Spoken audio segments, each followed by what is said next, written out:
आज हम करेंगे आपके एनसीईआरटी के न्यूमेरिकल्स। तो पहला न्यूमेरिकल है एनसीईआरटी का, ये बुक के अंदर का है आपका। If 10⁹ electrons move out from a body और to another body every second, अगर हर सेकेंड में इतने इलेक्ट्रॉन्स निकलते हैं किसी बॉडी से, तो how much time is required to get a charge of 1 coulomb. तो 1 कूलाम चार्ज मिलने में आपका कितना टाइम लगेगा। तो हमें ये पता है कि जब भी किसी बॉडी से अगर इलेक्ट्रॉन निकलते हैं तो उसमें चार्ज आता है, और कैसा चार्ज आता है आपका, प्लस चार्ज आता है आपका। तो आपका इसमें पॉजिटिव चार्ज आएगा, ये हमें पता है आपका। अब 10⁻⁻9 इलेक्ट्रॉन अगर निकल रहे हैं तो चार्ज कितने का आ रहा होगा, क्योंकि यहाँ पर जो n हो गया, नंबर आ गया, वो हो गया आपके पास 10⁻9। तो जो चार्ज हो जाएगा वो हो जाएगा आपका 10⁻9 मल्टीप्लाई बाई 1 इलेक्ट्रॉन का चार्ज, मतलब 1.6 इंटू 10⁻19। ये कहाँ से आ रखा है, Q equal to N E वाले फॉर्मूले से आपका, जहाँ पर n होता था नंबर ऑफ इलेक्ट्रॉन्स और E होता था आपका एक इलेक्ट्रॉन का चार्ज। तो ओवरऑल कहने का मतलब कि आपका कितना चार्ज आने वाला है, 1.6 इंटू 10⁻10 कूलाम। तो अगर एक सेकंड आपका होगा, आपका एवरी सेकंड में इतने इलेक्ट्रॉन्स अगर निकलते हैं तो एवरी सेकंड में इतना चार्ज आपका आने वाला है, मतलब एक सेकंड में जो चार्ज आ रहा है वो इतना आने वाला है। एक सेकंड का चार्ज आपको पता चल गया। अब आपको कितने, आपको टाइम निकालना है आपका, सिंपल से। तो आपका यहाँ पर पहले लिख लेता हूँ मैं, चार्ज इन 1 सेकेंड। तो एवरी सेकंड में आपका जो चार्ज आने वाला है वो 1.6 10⁻10 कूलाम का आने वाला है। तो जो और चार्ज आपका टोटल रिक्वायर्ड है आपका 1 कूलाम का, तो so time required to get 1 coulomb charge. तो 1 कूलाम चार्ज रिक्वायर आपका होने के लिए आपको कितना टाइम लगेगा, ये देख देते हैं आपका। तो क्या करेंगे फिर इसमें, सिंपल से आपका देखिए, आपको इतना पता है कि एक सेकंड में कितना चार्ज आने वाला है, आपको ये पूछा है कि कितना टाइम आपका पास लगने वाला है आपका। तो आप सिंपल क्या कर दीजिए ना, आपका इन दोनों को आपका डिवाइड कर दीजिए। टोटल चार्ज अपॉन एक सेकंड में कितना हो रहा है, मतलब 1.6 इंटू 10⁻10 से। तो 1 कूलाम चार्ज, ठीक है अपनों का, तो कोई दिक्कत नहीं होगी। तो टोटल चार्ज की वैल्यू मैंने रख दी यहाँ पर, 1 कूलाम अपॉन 1.6 इंटू 10⁻10। तो ये हो जाएगा आपका, मतलब 10⁻10 अपॉन 1.6 से वो कटेगा तो कितना आएगा आपका, काट लेना आप, इसको देख लेना आपका ये कितना आएगा। ये हो जाएगा आपका इतना, आपका इतना नहीं, 10⁻9 होगा आपका। आप काट लेना, आपका इतना इतना सेकंड्स में ये चीज़ें होने वाली है। अब अगर सेकंड के अलावा किसी और चीज़ में पूछा होगा तो आप कन्वर्ट कर सकते हैं सेकंड को मिनट में, मिनट को उसमें, ठीक है। नेक्स्ट क्वेश्चन है आपके पास, how much positive charge and negative charge is there in a cup of water. एक कप ऑफ वाटर में कितना पॉजिटिव और नेगेटिव चार्ज होगा आपका। तो ये क्वेश्चन थोड़ा सा आपके अपने तरफ से आप अज्यूम करेंगे कि मान लेते हैं जो एक कप है आपका, उसमें जो पानी आने वाला है वो मान लेते हैं कि 250 ग्राम है। नॉर्मली जो हमारे जो घरों में जो एक कप होता है आपका, उसमें लगभग लगभग 250 ग्राम ही आ रहा होता है आपका। तो मान लेते हैं कि कितना है आपका, एक जो सिंपल सा आपका कप है आपका, तो लेट अस कंसिडर कि उसमें कितना पानी आ रहा है आपका, 250। आप कितना भी मान सकते हैं, उसमें 100 ग्राम मान सकते हैं, आप कितना भी इसमें चलेगा आपका। लेकिन हाँ, कभी कभी ऐसा होता है, न्यूमेरिकल में दिया रहता है कि जैसे 500 ग्राम पानी में कितना पॉजिटिव और नेगेटिव चार्ज होगा। पॉजिटिव एंड नेगेटिव चार्ज कहने का मतलब कि उसमें कितने इलेक्ट्रॉन होंगे और कितने प्रोटॉन होंगे, ये पूछा जा गया है आपसे। तो अब देखते हैं आपका, तो सबसे पहले ना आपका पानी है, मतलब H2O। तो अगर H2O का बस एक मॉलिक्यूल होगा, एक सिंगल मॉलिक्यूल में एक, मतलब कहने का खाली एक मॉलिक्यूल में H2O में कितने इलेक्ट्रॉन होते हैं और कितने प्रोटॉन होते हैं ये। तो ऑक्सीजन की मैं बात करूँ तो इसके पास होते हैं 8 इलेक्ट्रॉन, इसका एटॉमिक नंबर 8 होता है, इसके पास 8 इलेक्ट्रॉन होते हैं, और कितने प्रोटॉन होते हैं, 8 प्रोटॉन। हाइड्रोजन है, इसका एटॉमिक नंबर 1 होता है, इसके पास क्या होता है, 1 इलेक्ट्रॉन और 1 प्रोटॉन। अब यहाँ पर ये हो गया देखो, 1 प्रोटॉन। और कितने हाइड्रोजन है, 2 H2 का मतलब 2 हाइड्रोजन, मतलब 2 इलेक्ट्रॉन हो जाएंगे और 2 प्रोटॉन। तो ओवरऑल एक मॉलिक्यूल में कितने इलेक्ट्रॉन, एक मॉलिक्यूल में आपके 10 इलेक्ट्रॉन, और एक मॉलिक्यूल में कितने प्रोटॉन, 10 प्रोटॉन। तो ये याद रखना है। तो in single molecule 10 electron and 10 proton are present in water आपका। तो वाटर के एक सिंगल मॉलिक्यूल में इतना होता है आपका, ठीक है। अब आपके एक और चीज़ पता है हमें, हाइड्रोजन, ये H2O जो आपका वाटर है, इसका एटॉमिक मास कितना होता है, एटॉमिक मास, इसका एटॉमिक मास होता है आपका कितना, 18 ग्राम, करते हैं हम लोग इसका 1 1 2 और ये 8 का मतलब 16, 16 और 2 आपका ऐसे करके, तो 18 ग्राम हम निकालते थे आपका, तो 18 ग्राम है। और हमें ये भी पता है एवोगैड्रो आपके कुछ सिग्निफिकेंस आते हैं आपके, उसमें यह बोला जाता है कि एटॉमिक मास में हमेशा 6.02 इंटू 10⁻23 इतने मॉलिक्यूल्स होते हैं। इसका मतलब है कि 18 ग्राम ऑफ H2O में 18 ग्राम ऑफ H2O में नंबर ऑफ मॉलिक्यूल्स कितने होंगे, नंबर ऑफ मॉलिक्यूल्स। तो ये हमेशा याद रखना कि किसी का भी एटॉमिक मास दे रखा है तो उसके एटॉमिक मास में हमेशा एवोगैड्रो नंबर के बराबर ही मॉलिक्यूल होता है। तो अभी 18 ग्राम में कितना होगा आपका 6.02 इंटू 10⁻23, तो इतने नंबर ऑफ मॉलिक्यूल्स। तो 1 ग्राम में कितना होगा, 1 ग्राम में नंबर ऑफ मॉलिक्यूल्स हाइड्रोजन ये, तो वो जाएगा 6.02 अपॉन 18 इंटू 10⁻23। कोई दिक्कत नहीं आपका, आपका क्या कहते हैं, आपका 18 ग्राम में पता था, एक का निकाल दिया। अब कितनों में निकालोगे, 250 ग्राम में, क्योंकि आपसे 1 कप वाटर का पूछा था आपका। तो so number of molecules in 250 ग्राम, या फिर 1 कप लिख सकते हो आप लोग। तो 250 ग्राम में कितना होगा आपका 6.02 अपॉन 18, 1 का पता था ना आपको, 1 ग्राम का पता है, 250 का निकालना है, तो मल्टीप्लाई है आपका 250 इंटू 10⁻23। कोई दिक्कत नहीं यहाँ पर तक। अब हमसे पूछा है कि कितना पॉजिटिव चार्ज है और कितना नेगेटिव चार्ज है। आपको ये पता चल चुका है कि कितने मॉलिक्यूल्स हैं। अब एक मॉलिक्यूल में 10 इलेक्ट्रॉन होते हैं, 10 प्रोटॉन होते हैं। सो नंबर ऑफ इलेक्ट्रॉन, कितने नंबर ऑफ इलेक्ट्रॉन्स होंगे टोटल, या so total number of electrons, कितने टोटल नंबर ऑफ इलेक्ट्रॉन होंगे आपके 6.02 अपॉन 18 इंटू 250 इंटू 10⁻23। ये तो था आपका एक कितने मॉलिक्यूल है। अब एक मॉलिक्यूल पर 10 इलेक्ट्रॉन है, तो इतने मॉलिक्यूल्स क्या टोटल मल्टीप्लाई बाई 10 आपका। ये सॉल्व कर लेना, इतने नंबर ऑफ इलेक्ट्रॉन आ जाएंगे, इतना नंबर ऑफ इलेक्ट्रॉन आ जाएगा। तो चार्ज कितना होगा ये बताइए तो सोच के एक बार। अगर इतना नंबर ऑफ इलेक्ट्रॉन है आपका, मतलब n अगर इतना है, तो चार्ज कितना होगा Q। तो Q हो जाएगा आपका NE होता है फॉर्मूला n इंटू ई। तो यहाँ पर से आ जाएगा इतना करना, मल्टीप्लाई बाय कर देना 6.18 इंटू 250 इंटू 10⁻, ये बना दो 24 बना देता हूँ, मल्टीप्लाई बाय 1.7 19। तो ये आप कर लेना सॉल्व। तो यही आपका चार्ज कितना नेगेटिव चार्ज है, तो इतना नेगेटिव चार्ज आपका होगा।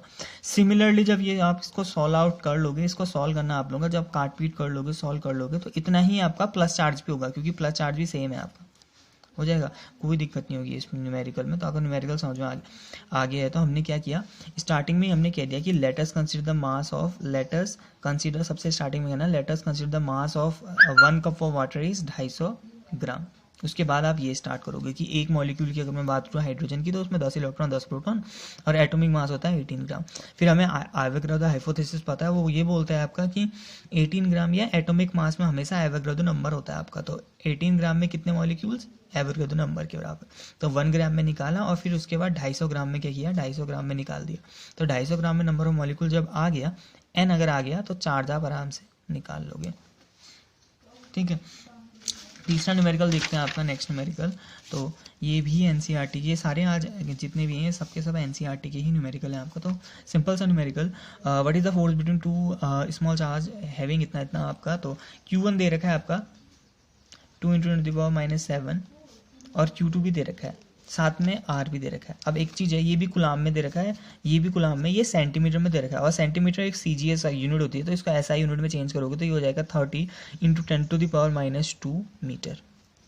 ठीक है, इतना तो मीटर में चेंज कर दिया सेंटीमीटर को, तो इतना 100 से डिवाइड करते थे, 100 से डिवाइड करो या 10⁻⁻2 से मल्टीप्लाई, बात एक ही होता है आपका। तो फोर्स निकाल दो, तो F = क्या होगा 1/4πε0 Q1 Q2 अपॉन R²। ठीक है, सारी वैल्यू प्लेस करो। 1/4πε0 की वैल्यू होती है 9 × 10⁹ मल्टीप्लाई बाई Q1 की वैल्यू है आपका 2 × 10⁻⁷ मल्टीप्लाई बाई इसकी है 3 × 10⁻⁷ अपॉन 30। ठीक है, इससे ये कटा आपका, अच्छा इंटू 10⁻² भी है, ये कटा आपका 10 टाइम्स, ये 10 और 10⁻² मिलकर बन जाएगा 10⁻⁻1। ये 10⁻⁻1 को ऊपर सेंड कर देना आपका, तो +1 हो जाएगा आपका, कोई दिक्कत नहीं। तो ये हो गया आपका ओवरऑल कितना आ जाएगा, फिर 9 दूनी 18 इंटू ये हो गया 7 दूनी 14 -14 10 10⁻⁻4, या फिर अच्छे से लिखोगे तो 1.8 × 10⁻⁻4 3 न्यूटन। ठीक है, इसकी वैल्यू को घटा रखा है तो इसकी वैल्यू को बढ़ाओगे आपका, सिंपल सा, तो इतना न्यूटन आपका फोर्स लगेगा। नेक्स्ट क्वेश्चन है आपका, the electrostatic force on a small sphere of charge इतना due to another small sphere of charge इतना इन एयर इज इतना। मतलब दो स्पेयर्स हैं आपके, तो दोनों स्पेयर्स का चार्ज आपको पता है, इसमें जो चार्ज है वो 0.4 माइक्रोकुलाम है और इसमें जो चार्ज है वो -0.8 माइक्रोकुलाम है। ये दोनों जो एक दूसरे में फोर्स लगा रहे हैं, आपका फर्स्ट वाला जो सेकंड में फोर्स लगा रहा है वो कितने का लगा रहा है, एफ आपको गिवन है 0.2 न्यूटन का। तो गिवन चीज़ें लिख लोगे आप, Q1 आपको दे रखा है, Q2 आपको दे रखा है, आपको F भी आपका दे रखा है। अब Q1 Q2 की वैल्यू को चेंज करोगे, आपका Q1 दे रखा है आपके पास कितना 0.4 माइक्रो गुलाम, मतलब 10⁻⁶ गुलाम, माइक्रो का मतलब इतना। वैसे ही -0.8 का मतलब हो जाएगा आपका इंटू 10⁻⁶ गुलाम में चेंज कर दिया। और जो फोर्स है वो तो न्यूटन में ही दे रखा है, तो आपको आर निकालना है, तो सीधे वही formula F = 1/4πε0 Q1 Q2 upon R square. ठीक है इतना। अब आर स्क्वायर को वहाँ भेज दो और एफ को यहाँ भेज दो, कर सकते हैं आप ऐसा। ये जो ऊपर वाली चीज़ें नीचे चल जाएगा अगर इक्वल टू के वहाँ भेजोगे, और ये ऊपर आ जाएगा, तो यहाँ से हो जाएगा R square = 1/4πε0 Q1 Q2 upon F. Solve कर लेना तो ये हो जाएगा 9 × 10⁹ मल्टीप्लाई बाई Q1 है 0.4 × 10⁻⁶ मल्टीप्लाई बाई 0.8 × 10⁻⁶ अपॉन एफ की वैल्यू दे रखी थी 0.2। हो गया, तो ये सॉल्व कर लेंगे, आपका आंसर आ जाएगा। तो सॉल्व करते वक्त थोड़ा सा आपका अच्छे से करना सॉल्व, मतलब थोड़ा दिमाग लगा के सॉल्व करना है आपका जब भी आप न्यूमेरिकल सॉल्व करते हैं, क्योंकि यहाँ पर देखो आपको आर स्क्वायर दिख रहा है, तो आप स्क्वायर है तो मतलब है उस साइड जब भेजोगे तो अंडर रूट निकालना ही पड़ेगा। तो यहाँ पर देखोगे अगर आप टर्म्स जैसे 4 9 है, ये 9 बाहर निकल सकता है, आपका 3 बन सकता है, ये 0.4 है, अगर मैंने इसको 4 बना दिया तो ये भी निकल सकता है रूट से बाहर। 8 है, इससे कटेगा फिर ये भी निकल जाएगा बाहर, तो आपको यहाँ पर मल्टीप्लाई करने की अभी कोई ज़रूरत नहीं है आपका। तो हम पहले सॉल्व करते हैं। आपका ये हो गया 9, ये 0.4, इसको अभी ऐसे लिख लेता हूँ। जब ये दोनों कटेगा तो पहले तो पॉइंट से पॉइंट कटेगा, उसके बाद ये हो गया 4 टाइम, तो एक 4 आ गया। और 10⁻⁴ ओवरऑल कितनी आ गई, 10⁻⁴ आ गई, यहाँ पर 9 है और यहाँ पर 6 और 6 12, -6 और यहाँ पर +9, तो ये हो गया 10⁻⁻3। तो अब देखो आपका सिंपल से, ये -3 है, ये तो रूट से बाहर निकलेगा नहीं, 2 निकल सकता है, 4 निकल सकता है, लेकिन -3 नहीं निकल सकता। तो इस -3 को क्या कर देते हैं, इस 4 को और इस 10⁻⁻3 को थोड़ा सेटल डाउन करते हैं आपका। तो 9 × 0.4 को मैं 4 बना देता हूँ, तो इसकी वैल्यू को मैं इंक्रीज कर रहा हूँ, आपका 0.4 से 4 बना दिया, तो इसकी वैल्यू को क्या कर दूंगा मैं, आपका डिक्रीज कर दूंगा आपका। तो ये सिंपल सा रूल होता है, तो डिक्रीज कर दो इसकी वैल्यू को। 10⁻⁻3, -3 से कम क्या होता है, -4, एक वैल्यू इसकी बढ़ाइए तो एक वैल्यू इसकी भी बढ़ा दोगे। अब कर लो आपका आराम से अंडर रूट इसका, मतलब आर स्क्वायर = इतना था तो आर = आ जाएगा कुछ इतना, अंडर रूट से बाहर निकाल कर आराम से आंसर आएगा आपका। जैसे 9 का 3 हो गया, इसका 2 हो गया, और इसका 2, और इसका 10⁻⁻2। तो सॉल्व कर लेना आपका, 3 दूनी 6 दूनी 12 × 10⁻⁻2 मीटर या फिर 12 सेंटीमीटर। तो दिस इज दी आपका आंसर। ठीक है, तो नेक्स्ट क्वेश्चन में जाते हैं आप लोगों का। नेक्स्ट क्वेश्चन कुछ ये है आपका, अच्छा क्वेश्चन है आपका कि check that the ratio KE²/GME/MP is dimensionless, what does the ratio. वैसे ही क्वेश्चन जब आप एनसीईआरटी में देखो तो बड़ा लॉन्ग टाइप का है आपका, इनके बारे में बता रखा है ये लोग क्या क्या है करके, तो मैंने वो नहीं किया है क्योंकि मैं अभी बताऊंगा आपको ना। तो क्वेश्चन में ये दे रखा था ना आपका, जो ये K है, ये K का मतलब है आपका कूलाम कांस्टेंट, कूलाम्स का कांस्टेंट। कूलाम कांस्टेंट मतलब जब हमने F = F Q1 Q2 upon R square किया था ना, इसके बाद एक कांस्टेंट आया था, देखा F = K आया था, वो K है ये Q1 Q2 upon R square, तो ये वाला K है ये आपका। तो ठीक है आपका, तो कोई दिक्कत नहीं आपका। तो सबसे पहले देखना, शॉर्टकट करते हैं आपका। देखो कूलाम्स लॉ के हिसाब से, according to coulomb's law, force कितना होता है 2 इलेक्ट्रॉन्स के बीच में। लेट अस कंसीडर यहाँ पर 2 इलेक्ट्रॉन है, 2 इलेक्ट्रॉन्स। तो अकॉर्डिंग टू कूलाम्स, ठीक हो गया, according to coulomb's force between 2 electron, 2 electrons के बीच का फोर्स कितना है, तो वो हो जाएगा आपके पास, यह है कूलाम का फोर्स, तो वो हो जाएगा आपके पास F =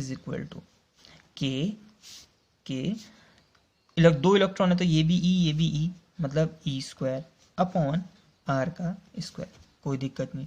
ऐसे ही अब अकॉर्डिंग टू ग्रेविटेशनल लॉ, जो आपका ग्रेविटेशन लॉ होता था उसमें उसके हिसाब से फोर्स वो कितना हो जाएगा, F इज इक्वल टू, इसको एफ ई बोल देता हूँ, इसको एफ जी बोल देता हूँ, ग्रेविटेशन लॉ वाला फोर्स। तो वो हो जाएगा आपका जी m1m2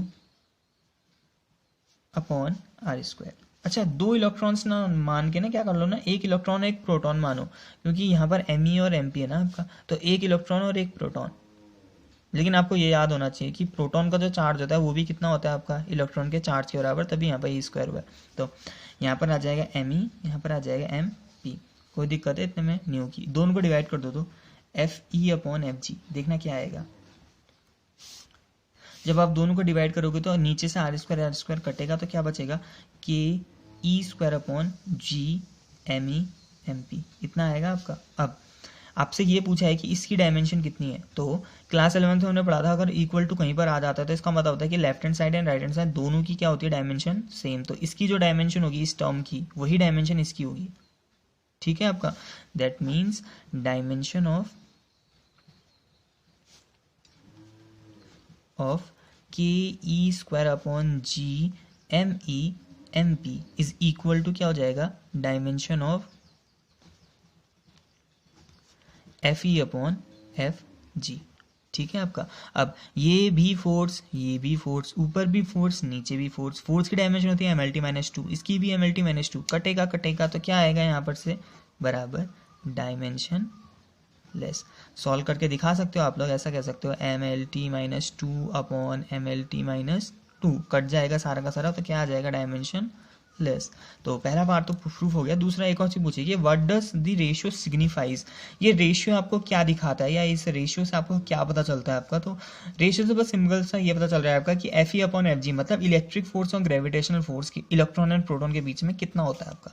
तो जब आप ये सॉल्व करते हैं ना आपका, ये हम सॉल्व कर सकते हैं आपका। देखो के की वैल्यू हमें पता होती है, के जो होता है ये 1/4πε0 के बराबर होता है ना आपका, मतलब 9 इलेक्ट्रॉन का चार्ज आपको पता है, जी आपको पता होता है, लास्ट ईयर पढ़ा होगा आप लोगों ने, G gravitation constant, M E mass of electron mass of proton. जब डिवाइड करोगे तो कुछ ना कुछ आ जाएगा आपका। तो वही आपका कि एक इलेक्ट्रॉन और एक प्रोटॉन के बीच में क्या इलेक्ट्रिक फोर्स, कूलाम फोर्स और ग्रेविटेशनल फोर्स के बीच का रेशियो कितना होता है, ये आपका सिग्निफाई हो जाएगा इसका।